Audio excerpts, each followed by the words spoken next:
Hey guys, welcome back to the Dialed In Podcast. This is the low equity edition. Today we have Obie. Oscar will be joining us in about 1 minute or so, and we have Bob back to join us. Guys, thank you so much for attending as always. Obie, let's go to you first. Tell me a little bit about yourself. Where are you located? What are you looking to accomplish in real estate? So grew up here in Dallas, Texas.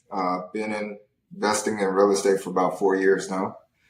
One of that, the last year I've been more focused on SubTo creative type financing. So one thing I do love about the SubTo community is just seems like a very thriving community. Everybody wants to help each other. So I'm lucky to be a part of this community, and I'm looking to grow and buy more properties.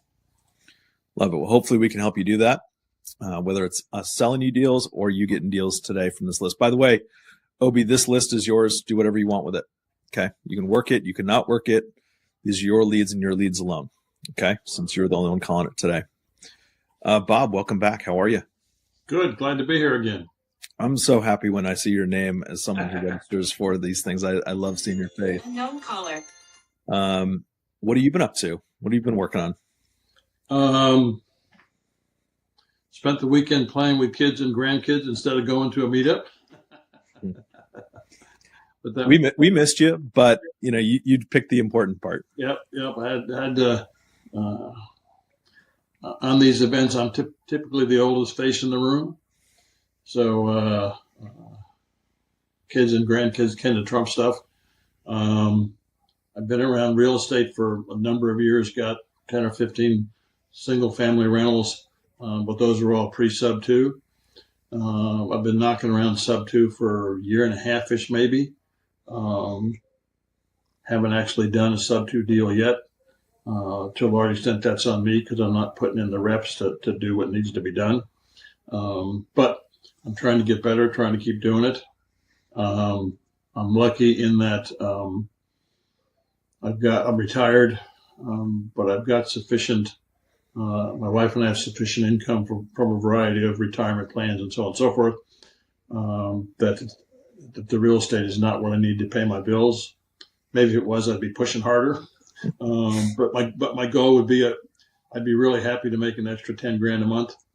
I think what I'd like to do is I like the idea of SubToing. Probably wouldn't keep it myself unless it was a really great long-term rental. Also working on doing some wholesaling. The purpose of both those to generate enough cash that I can continue to acquire more long-term holds. Love that. That's great. Probably right. And then when you say that if you needed the money, you'd be pushing harder. I just like the fact that you're looking for more stuff. Yeah. You're just kind of doing things. I love that. Oscar's having a little bit of trouble getting back on. We'll wait for him to pop back on. But why don't you guys start calling? You and Bob, you got the new list I sent you? I think so. Yeah, it just came in. You want me to start at the bottom or the top, or I forget? Why don't you start at the bottom? We'll have Oscar start at the top. And Obie, you have a separate list. You can start calling that list as always. These are brand new on market leads. You'll notice that on the far right side of the lead list, Obie, that there's a calculation. And the calculation is based on equity. So it has an equity percentage, and then an equity dollar amount, and then a net cash to seller after we take out commissions and closing costs. It's a total of 8% that's taken out from there. So that last number is a really good number to reference to an agent saying it looks like the seller is going to net about X. So it's a good talking point to use. Why don't you guys start calling? I forgot to introduce myself. I'll just do that really quickly. My name is Mike Jackson. I live in Austin, Texas, along with Bob. I am the SubTo regional leader here in Austin. I also do some meetups down in New Braunfels. I'm looking to buy anything that is fix and flip worthy, whether it's high end, low end. I want to do high end fix and flips. I also want to start to do a lot of co-living. So BRRRR into co-living types of strategies. And I'm also looking to buy any sort of SubTo less than 4.5% interest, 9% entry fee or less. So bring me those deals. You can find me at revitalized.com, ReVitalized.com. Good luck today, gentlemen. Okay, well, we'll get to it.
at 407.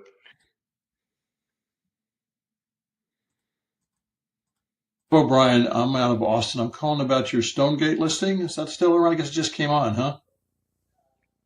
Well, we had it on the market, and then it had expired, and they had been sick, and we just brought it back currently. Ah, okay. Okay, so you've been working on this one for a while, it sounds like. Yes, sir, a little bit. Yeah, good for you. So, let me tell you a little bit about me, so you know what I'm up to. I've got, I guess I've got 15 long-term rentals around Texas, San Antonio, Austin, Round Rock, and I'm looking to expand. Okay.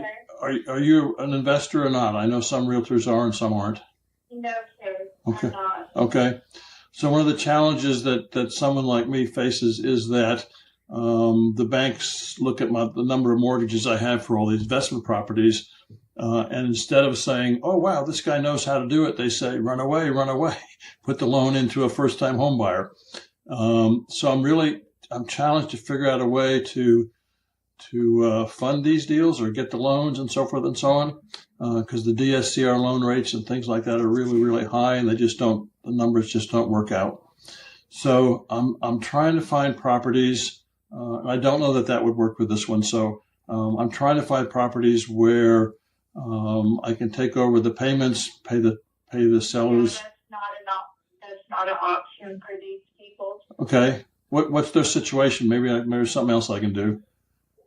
Yeah, they've got to have a loan totally out of their name. So Okay. There's no taking over or anything like that. Yeah. Okay. Sounds like you've had this conversation with them before.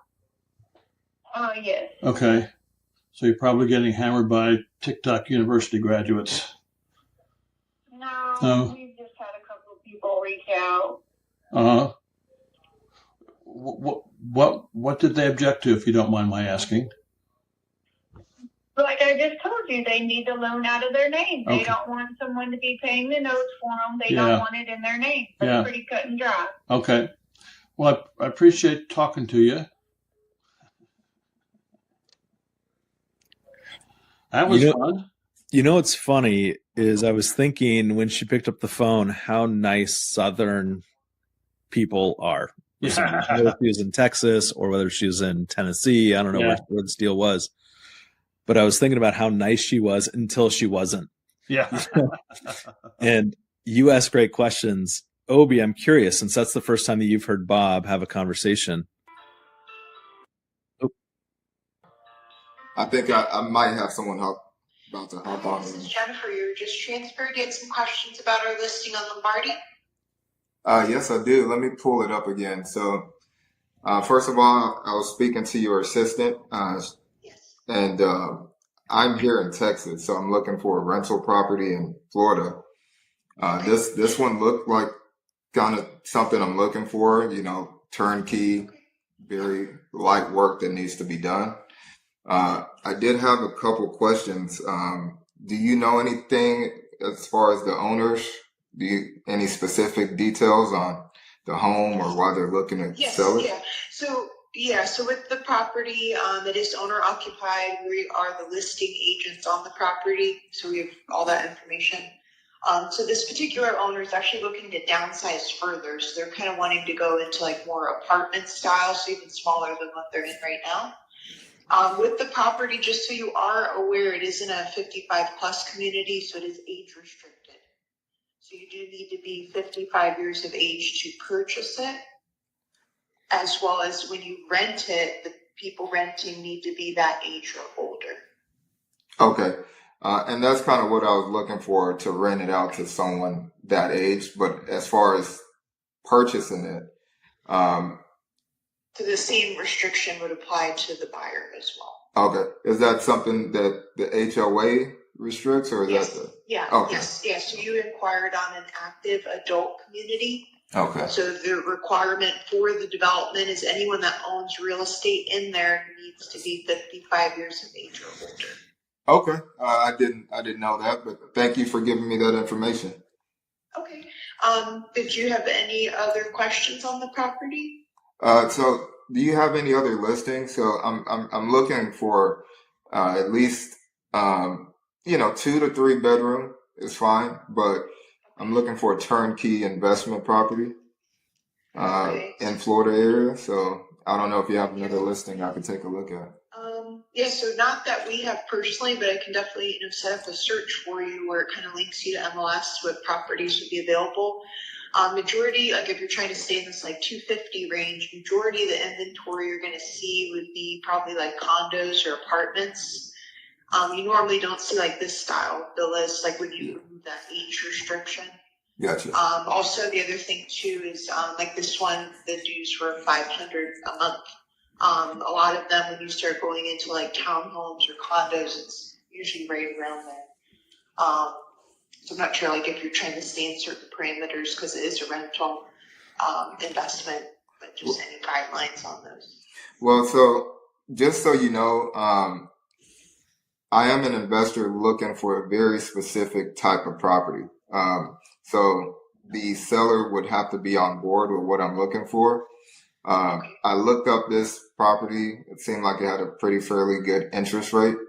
And I'm looking for properties that I can, as long as the seller's okay with it and we can structure this to where it makes sense for both parties. I'm looking for something with a decent interest rate, turnkey, something that, you know, I could take over the loan, you know, turn it into an investment property and, you know, keep the debt in place. Yeah. So just so you're aware of what you're requesting, a lot of the times that mortgage needs to be assumable in order for you to do that. So a lot of them are not assumable. Usually the most common one that is assumable would be FHA or VA. VA, you need to be in the military to be able to assume that, or either active or retired. And then FHA is pretty much you're saying you're going to live in the property, which you're not doing. So your requirements are going to be very difficult to be obtained. I get it. I'll keep looking around. If I find something in that area, I'll let you know, but I'll just keep my search options open.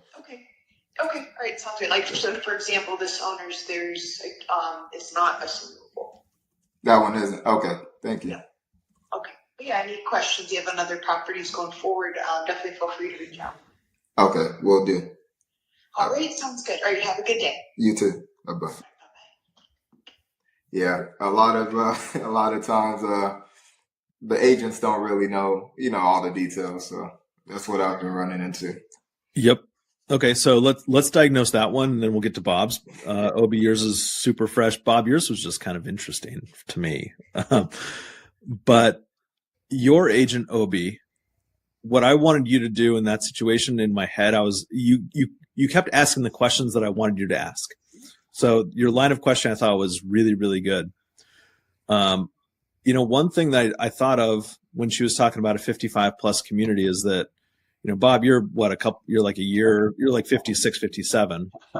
So I'm older than 55. We'll go with that. So let's just say Bob could qualify to purchase that home, you know, and so you could always say, well, you know, my partner and I we can qualify for that if you wanted to. Right. Oh, okay. So you could have always gone down that line of questioning, but the reality is that it was always going to come back to the same situation with this agent, right? She was always going to say, well, you can't do that because the banks are going to require you to assume it. Yeah. So in your head, tell me what you were thinking about in your head as she was saying those things about the VA. She was right on FHA. VA was not correct. Yeah. From what I looked, as far as my research, I thought you could basically assume a VA loan, even though you're not a veteran. You can still assume that. So with her not knowing that, it probably would have been a tough situation to get the seller on board because she's not on board. So, Bob, what do you think Obie could have done in that situation when the agent says that you can't do it? What would you have said?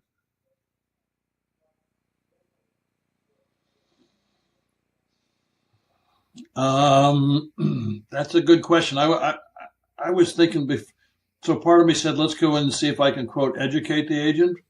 But tend to feel that would go on deaf ears at this point, which might have led me back to spending more time doing rapport building, sharing stories, talking about a buddy who bought a deal where they didn't actually have to assume it, but there are other ways to do that, blah, blah, blah, blah, blah. But I don't think you can get over that hump unless you've done a lot of schmoozing and rapport building and things like that. The other thing niggling around the back of my brain is I think probably I would not want to be an investor where I could only rent to people over at 55. That strikes me as too limiting, so I might not have put too much energy into. But on the other hand, if this was a well-known retirement area with lots of incoming people, maybe I might have gone down that route. You could also sell it on owner financing to somebody as well, right? You could sell it to a homestead buyer. So, Bob, you could an over 55 homestead buyer, right? Yeah, exactly. So, you could buy it hypothetically, sell it to someone who is over 55, give them a really attractive interest rate. Right. I agree with you. I probably wouldn't have touched it as a rental just because it does limit my renter pool. Right. But I would rather take that, depending on the interest rate that you're getting, and see if you could possibly homestead it to somebody. Right. Obie, that agent, she came off initially as she wanted to be the expert. Oh, yeah. She wanted to be the one who was telling you what was what and what was right, what was wrong, what banks would do and what they wouldn't do. In reality, it turned out that she didn't really know what she was talking about. Yeah. Oh, yeah. See, I wonder if I think I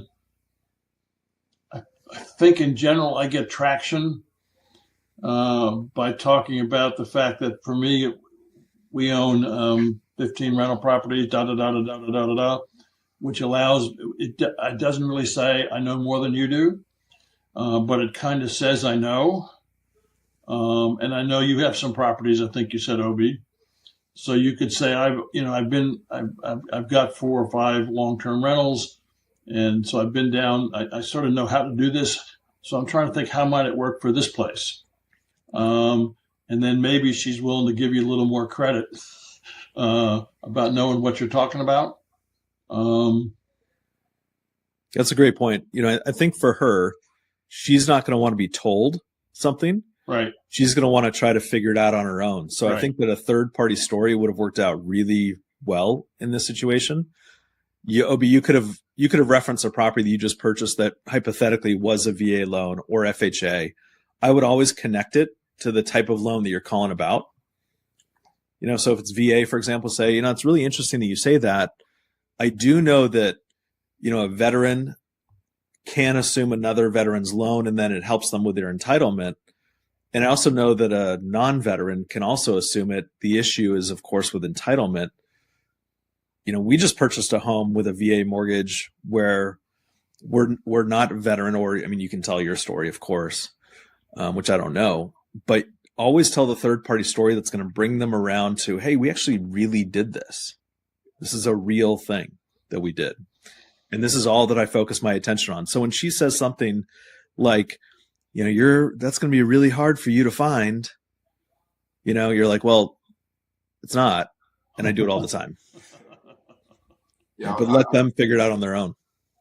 I kind of wanted to do that, but I was like, yeah, this deal wouldn't be the deal that I want to fight for. But if it was a more attractive deal, I probably would have pushed a little bit harder with her. Yep. The other way to do it too, by the way, is just when she says, "Oh, well, the banks won't let you do that," just be like, "Why not?" And just see what she says. That's the other way of going about it. And just instead of going third party stories, saying, why can't someone do that? Why couldn't I do that? I did it over here. Why can't I do it? Mm-hmm. But otherwise, I like those calls, Obie, just because I use them for practice. I know that I'm not going to get anywhere with that type of an agent, but I do use it as practice. So good job. Good call. Bob, is there anything else that you would change in Obie's phone call at all? No, not really. So that was an agent who called you back? So the the actual listing agent was on an appointment, so I talked to the assistant, and then the assistant got someone else in the office, another agent, I guess, that Okay. maybe they're partners or whatnot. So we don't even know if this was the listing agent. No, this was the listing agent. Okay. Someone in that I guess that works for that same broker, I guess. Okay. Because it's always, so I never know. So sometimes I leave messages, sometimes I don't. For me, it's always awkward to say, when I get an incoming call, to say, hold on for a minute, let me bring it up. It sort of puts me in the position of, I don't know. It just feels awkward to me. I'd rather be able to, when they call back, they say, hi, this is Susie. I'm calling. I'll return your call. I'd like to be able to say, great, I was calling you about the listing on 123 Main Street. Except when you're making lots of calls, you don't know necessarily whether. So it's always it feels awkward to me to have to put them on hold, not hold, but hold on, let me get it up. And I don't have a good way around that. Sometimes I would put in, if it's really a deal I'm interested in, I'll put in my phone the agent's name and the property address. So when I see the property coming in, the call coming in, and I can say, hey, Sarah, thanks for calling me back. I was calling you about your listing on 123 Main Street.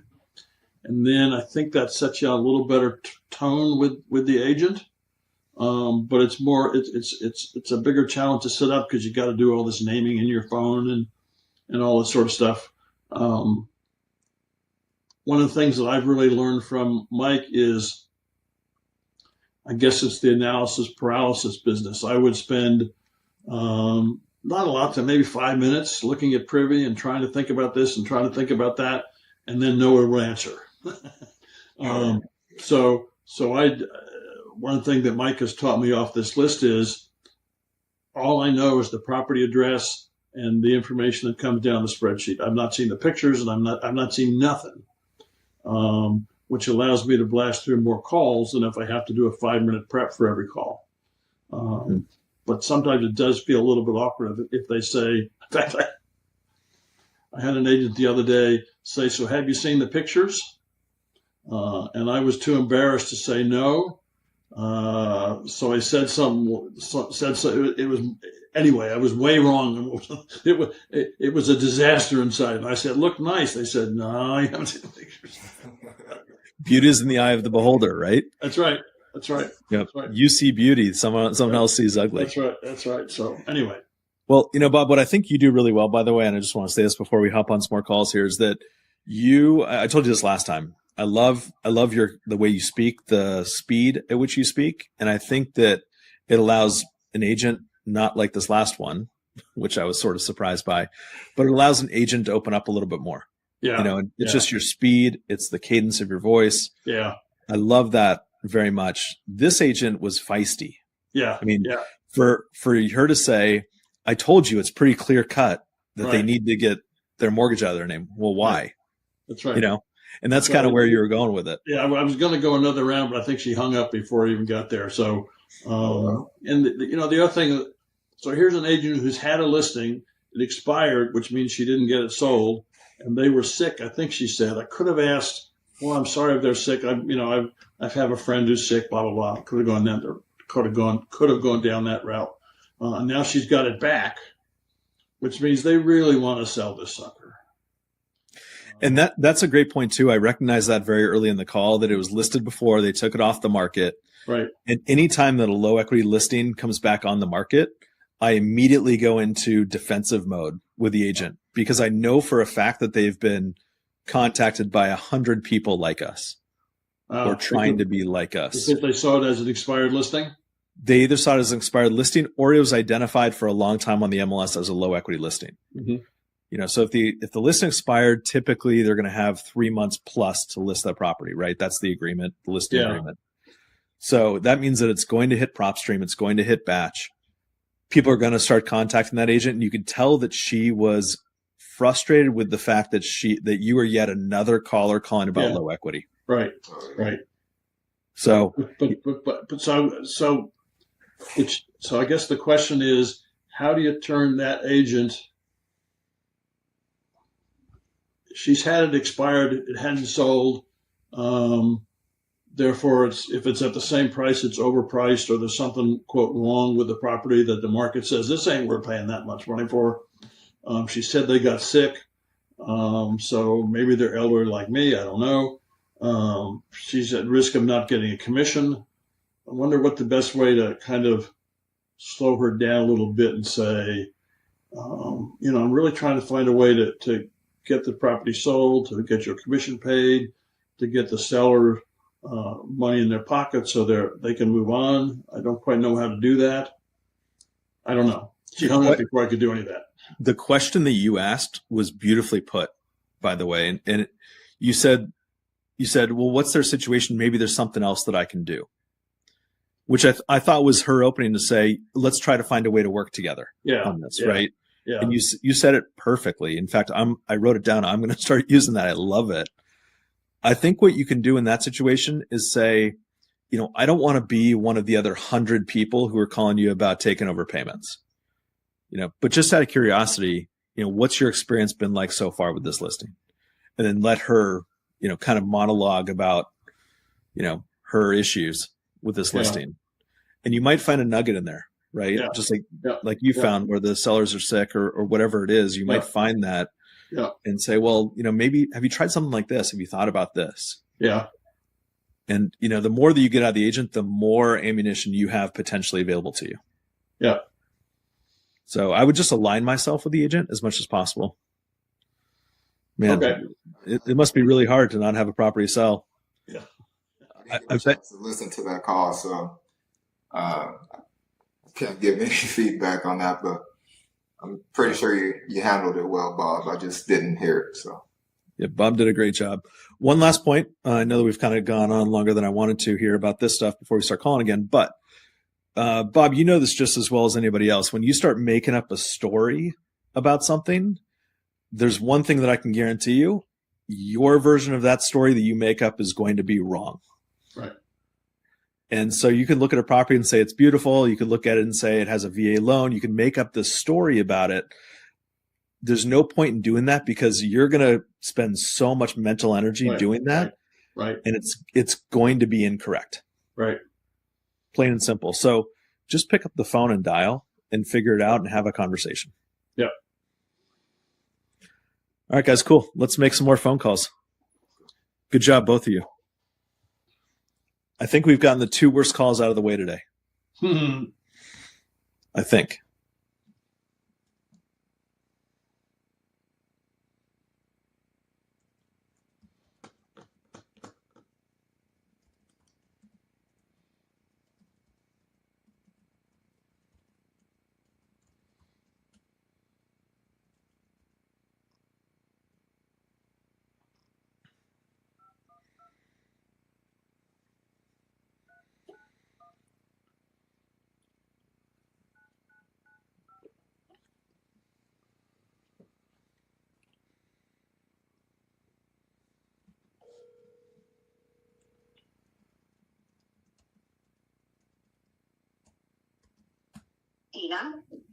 Hi, Bettina. This is Bob O'Brien. I see we share the same area code, which is great.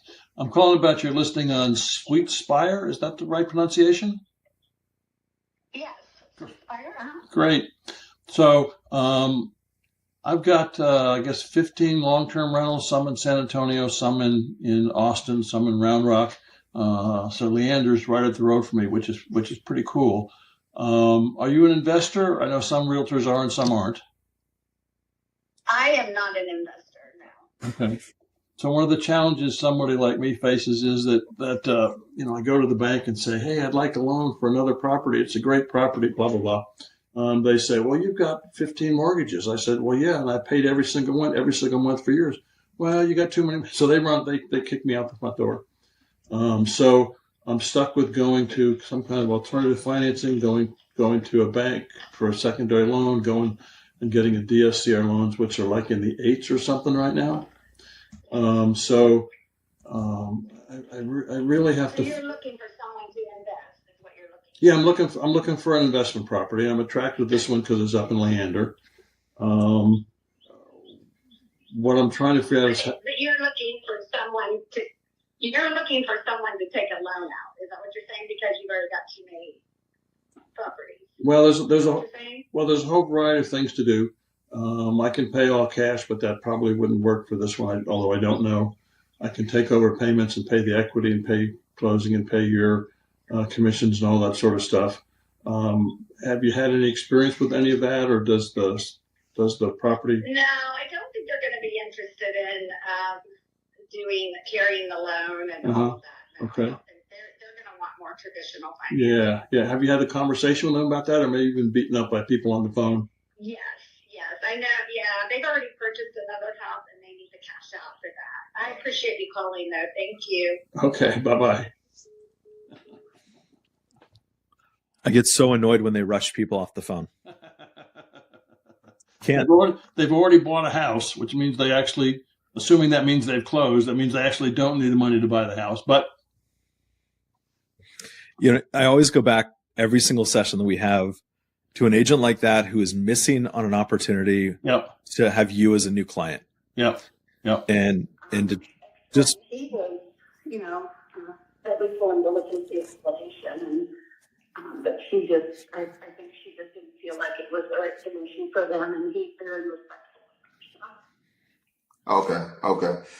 I definitely, would have wanted to go further on that one. It looked like a good property, but you said you talked to them. It's a good property. It actually has, it's got a loft that could actually easily be enclosed as another bedroom. And it's only about 5 minutes from Destin University, so it would have been a really good property for investment purposes. So But they just need more money out of it than they're able to get, I think. So let's say we did go the creative finance route. I know that you said that they're against it. I wonder if it's more of like they just didn't want or are they trying to get a certain amount of equity, or they just don't want the loan in their name? Because they do not want the loan in their name. Okay. And did They do not want to have ownership and then have someone potentially destroy the property and then have to come out of pocket to fix it. I got you. Do you know if, let's say that it's more of an experienced investor that has done multiple of these transactions and can show them whether we get on a Zoom call, make them feel a little more comfortable? Yeah, I have a guy here in the Orlando, Florida area who is very experienced and he actually teaches others how to do it. Very knowledgeable and I believe very trustworthy, but they just weren't interested. Okay. Well, if anything changes on their end, I can give you my number. I definitely would love to entertain a creative deal with that house. Okay, and are you an agent? You would represent yourself? I would represent myself. Okay. I'm just looking for pretty much a property out there in Florida. Typically, all of my properties are here in Texas. So I'm just looking to get something in Florida and kind of start building out there. Yeah. I don't blame you. It's a good market. Our values hold pretty good here. When they bounce in other locations, they don't bounce quite as dramatically here now. In the big crashes, but they seem to hold value a little better. But there's pockets here that hold better than others and that kind of thing too. So I'll if you want to text me your name so I can save you on my phone, I'm happy to do that. But if you want to talk about this thing, you've got it now. You have to look it up. Okay. And just moving forward, I'm pretty much deal similar to this. Always shoot it my way. At least give me an opportunity to look at it. If you have a seller that would consider it, I would definitely want to be on your list. Are you licensed in the state of Florida? No, I'm not licensed. I'm an investor, so. Okay. So you're not a real estate agent to represent yourself on the transaction. So you're trying to go direct listing agents. Is that the strategy? Yes, I typically just go directly to the listing agent. Okay. So I totally get that. And I'll challenge your thinking because I think there's value to having an agent represent you and your interests. Not every agent's going to treat both parties fairly if they're handling both sides, especially if they're not earning any commission from the buyer's side of it. And it depends on the agent as to whether or not they're able to negotiate that with the seller, that the seller would cover both sides of the commission. The law's changed and everything's a little different right now. But just text me your information and maybe I'll try to give you a call back in a day or so and maybe we can just talk a little more about what that might look like. Yeah, I would. The reason I feel like I'm of value to you is my background is insurance, finance, and construction.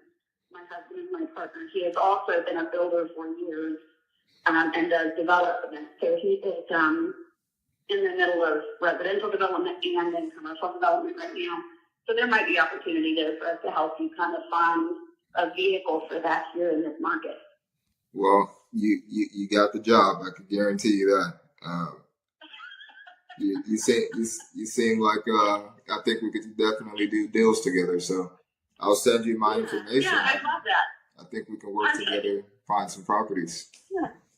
Perfect. So I'll call you back later to find out a little more about your strategy, whether it's fix and flip or buying hold or long-term or short-term or mid-term rentals, all that kind of stuff. We work with a lot of investors. So I'll call you back and ask some more about your strategy specifically so that I know how to look for you, okay? Okay, and what's your cell phone number? Because I have the office line. The best call for me is 407-394-3631. Okay, your first and last name again? Shannon Musgrave, Shannon. Okay. Musgrave is Musgrave. Okay, I have you. I'll send you a text message. Thank you. You have a great day. Okay? You too. Thank you, sir. Bye. Goodbye. Okay. Okay. How did it go? Obie, so different between Bob's call before and your call just now with respect to what the agent did to potentially get you as a client, right? She led you down a path. And I think naturally for us, it's easy to say, yeah, we just represent ourselves only. That's an easy thing for us to say. Plus, realistically, do we need an agent's help? Not really, right? But having said that, someone who is willing to work with you like that is such an incredible opportunity to have her bring you deals. And what I can tell you is that, let's say she's bringing you a deal a month. Would you pay her a little bit of money to bring you a deal a month? Oh, guaranteed. 100%. So, anytime an agent gives you that opportunity to work with them on an ongoing basis and they're open to something creative, that gives you a window to explain to them exactly what it is that you do, how you do it, and how you guys can work together. And if you had 100 of those agents out there finding deals for you, I can guarantee you that you're going to be making lots of money. Good idea. No doubt. I definitely agree. So even though it's natural for us to say, no, thank you, what I would say is typically we're representing ourselves. However, we're always looking to align ourselves with other agents who are willing to find and bring us opportunities. And I would love to either bring them on as a partner or as representation. Okay. So, Bob, what'd you think of Obie's call?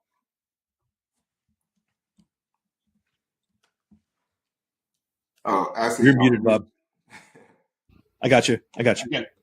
So I thought it was a good call. I think you did a pretty good job of turning an agent who was not all that receptive into someone who wanted to work. I try to remember, even when I get an agent that's a problem, as long as they don't hang up, maybe they can get, quote, converted, not so much into seller finance necessarily or on the particular deal they've got for sale, but to become a resource like this lady was. And that's likely more valuable than just this particular deal.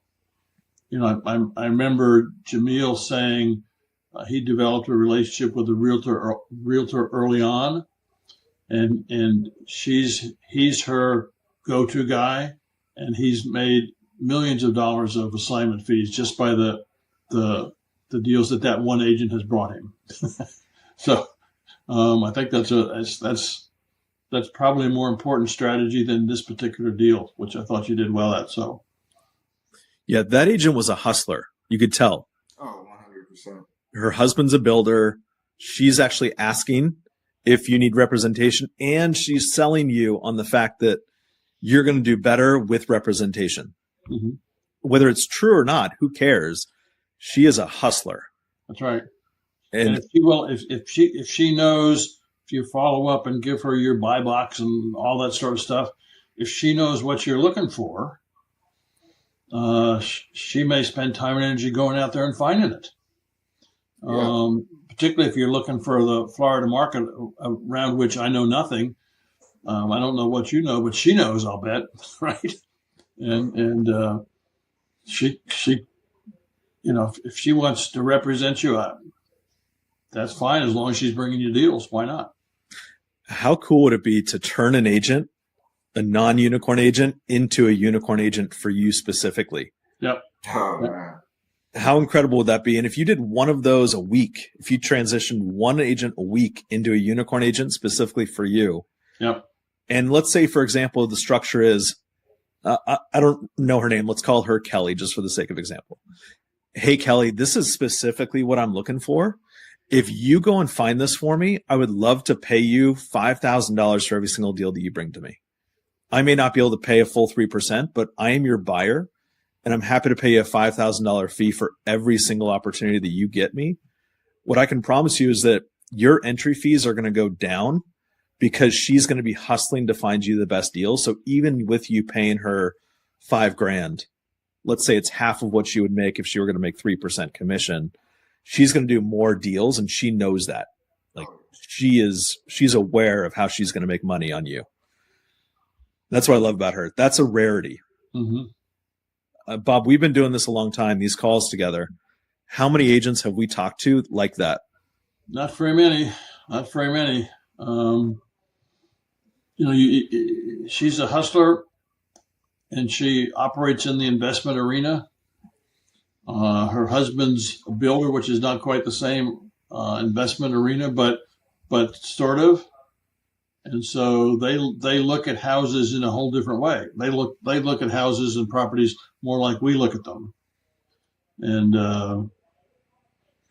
that means that the training you have to do in your end is much less, and what they bring to the game is much more. So, and you're right. She said that they've discussed creative finance. She's discussed it with her seller. Most agents won't even discuss that until they're told. So, yep. Obie, one thing I want you to try to incorporate in your calls a little bit is ask what their experience is in creative finance. A lot of the times we get in touch with an agent and they have no clue, right? They say no, but they have no clue how it can benefit their sellers or themselves. So an easy question to ask, you can ask it close-ended or open-ended. I'll give you both. The first one, close-ended, is, have you done a transaction like this before? The open-ended is, what's your experience doing these types of transactions? And if you ask that question, I don't care how you ask it, it doesn't really matter, because you're going to go down that road of conversation anyway. But you're going to get a lot of information from an agent anytime that you ask what their level of experience is doing creative finance. If someone says no immediately, the first two calls we had today, they both said no immediately, right? They've gotten either offers before or they've gotten a listing that would apply to much more low equity or a creative style offer, but they probably haven't done it. Your agent, Obie, the one who was saying that, a non-veteran can't assume a veteran loan. Incorrect. Right. There are differences if a non-veteran assumes a VA loan, but they can still do it. And then Bob, your agent, who is saying, well, I just said they can't do it. That's right. clearly she has not done a transaction like this before to see what the possibilities are. Yep. So always ask that question and see how far you can go with it. Let's try to get on one more phone call, guys, if we can. Got 10 more minutes or so. Let's try to get on one more. Obie, good call, by the way. Oh, thank you.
Nothing but no answers.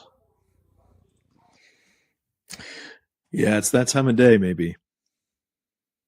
Lunchtime. You're muted, Bob. Couldn't hear what you just said. I just unmuted you. Oh, okay. I was just going to say, it doesn't look muted. But say so instead of being out selling their listing, they're having a taco or two or something. That's exactly right. You're getting me hungry, Bob. My wife is bringing me up roasted chickpeas. So okay. It's not coming in taco form, unfortunately.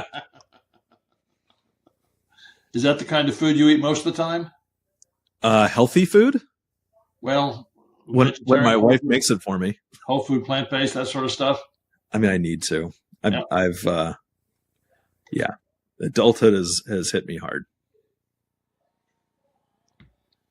Back in the day when I was playing college sports, you could eat whatever you wanted. Yeah. Right. You could go out the night before and you could drink a ton and then you could eat tacos at 2 a.m. and you'd wake up perfectly fine. Yeah.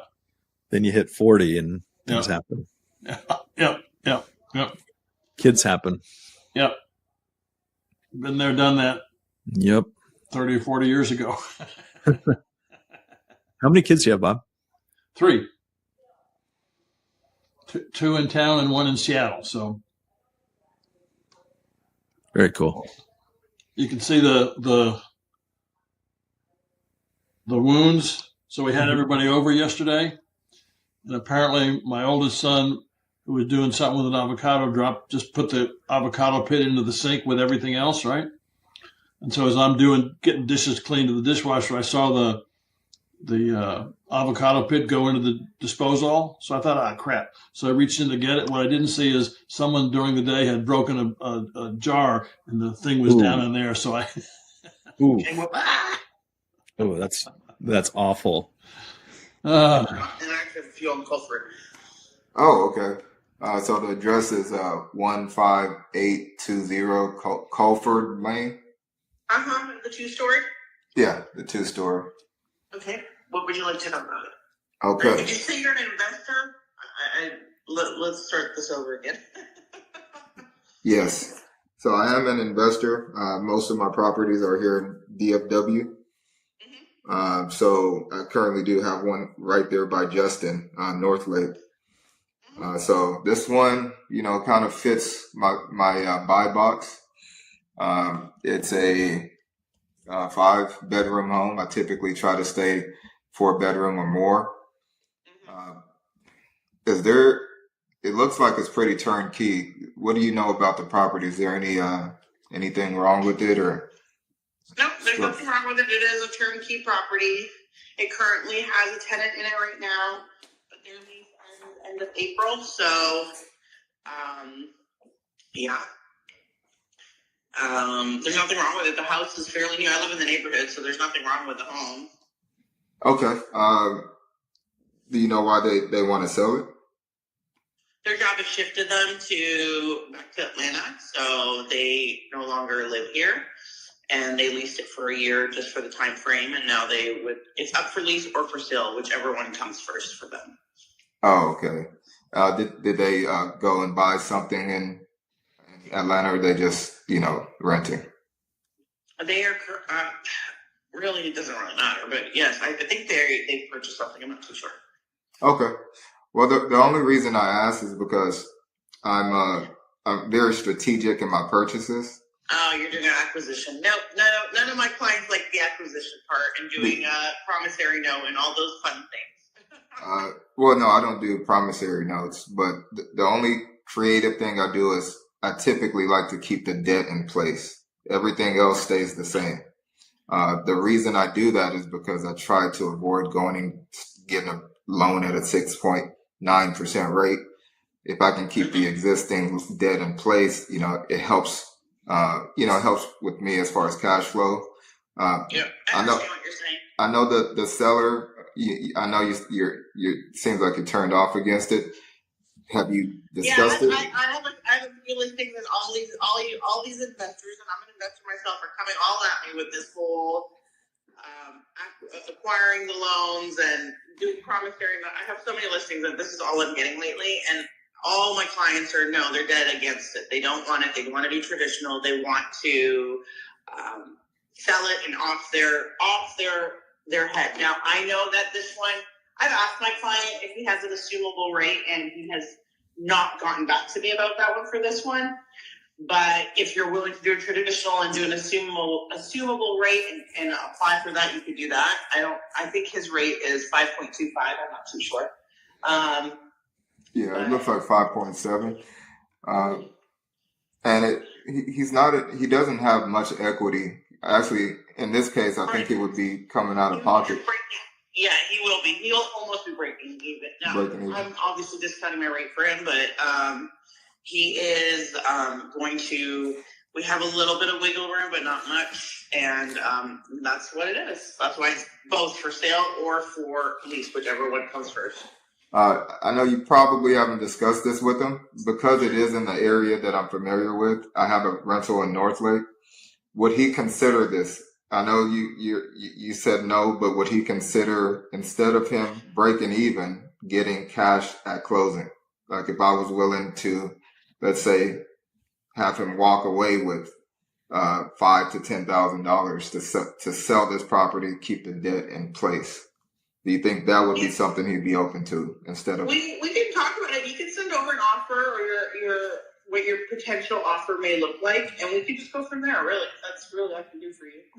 Yeah, I would definitely want to do that. I mean, this seems like a good one for me. So maybe you present that to him. He may be open to it. So yeah, we can, like I said, send it over. I'll send it to him, and we can just go from there. Okay, I'll do that. This is your cell phone, right? Correct. Perfect. Again, my name's Obie. I'll send you a text with that information. Awesome. Thanks so much. Thank you. Bye-bye. Bye-bye. Feedback, please. Bob, what are your thoughts? I thought it was a pretty good call, except my experience is when agents just say, well, send it over, I'll be glad to present something. You never hear from them again. But it's better than hang up, which is what I got a couple times. I had a couple thoughts, one of which when she said it's already tenant occupied, I think I would have had my brain caught it at the time. I think I would have liked to have said, oh, that's really interesting because, I would be turning this into a rental. What's the rent rate? That keeps the conversation going. It establishes a little rapport, and it's kind of something you need to know, and then you can use that going forward about, so right now they're not getting much in their pocket because of the loan that's there and blah, blah, blah, blah, blah. But if I can put money in your pocket, which I thought that was a really good transition when you said, so I know you said no, but instead of losing money, what do you think they would be willing to entertain something with $5,000 in their pocket or 10? I forget what you said. I thought that was really a pretty smooth way and seemed to capture her attention a little bit from a solid no to a maybe kind of. I think Mike's question about it sounds like maybe you've had some experience with these kind of deals or something like that. Oh yeah, I don't know. Or a third party story. Like, I just had a friend or a partner who closed a deal in the exact same situation. Blah blah blah blah blah blah blah. Yeah, I agree. My brain went the same way, Bob. By the way, when they started talking about a tenant, I would have started asking, well, what's their plan? Yeah. They want to stay there. They want to move. Yeah. They want to buy it. Yeah. And just kind of bring up different things. Yeah. This agent, I found the beginning of the call really interesting when we started listening in. Her first line that we heard was, wait, did you say that you're an investor? Let's start there. Let's back up. It scared the crap out of me. Right. I started shivering going, oh, is it okay if I'm an investor and I call you? Yeah. Do you talk to investors, or are we just like, I don't know. I mean, I find agents like that who don't want to work with investors to be jaded in some way, right? And what it turned out to be in this situation was that she's gotten a ton of offers about creative with regard to her listings. Sometimes they'll say, sounds like you've gotten burned by investor types. Yep. Or you got burned by TikTok wonders or YouTube graduates or something like that who that's why if you have an inventory, which you do, you sort of separate yourself from, this isn't my first rodeo. I've got properties on the books that the folks who are calling you about who don't know anything don't. Mm-hmm. Yeah. I think otherwise, really good call, Obie. After this, do you have about 10 minutes, Obie? Yeah. Okay, cool. I want to work with you on something. What I want to work with, want to work with you on is formatting your story. And I'm a big believer that anytime that we're talking to an agent, we don't just want to, we don't want to be plain, right? We want to be unique with our mission. And so yours, for example, is I want to go buy more properties. I want to have a rental portfolio.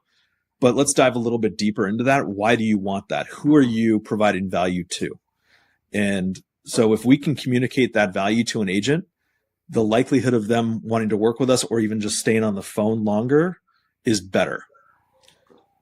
So that's just what I want to work on with you just a little bit, because I think that's just the missing piece at the front of the call. Everything else, you're well aware of how you close a SubTo transaction. Let's just get to the point where they're open to having a conversation about it. Okay. Guys, great job today. Sorry, Oscar couldn't come on. Sorry, Oscar, if you're listening in. As always, I appreciate you, Bob. Obie, thanks so much for joining us today. I hope that you come back again. All right, guys, let's close it out. If you guys need anything, feel free to reach out to me directly. My Instagram is Mike Jackson SubTo. So I have I made an appointment, I think, for next week that conflicts with the medical appointment, but I don't know in the system how to cancel it or change it. I'll check it. I don't think I'm taking any appointments next week just because I am out of town next week for spring break. So maybe it's the week after. I don't remember. Okay, I'll check it out for you. Okay. All right, guys. Happy day. Don't know what day it is anymore, but have a great rest of your week. We'll talk to you guys later. And don't close out and let it run up.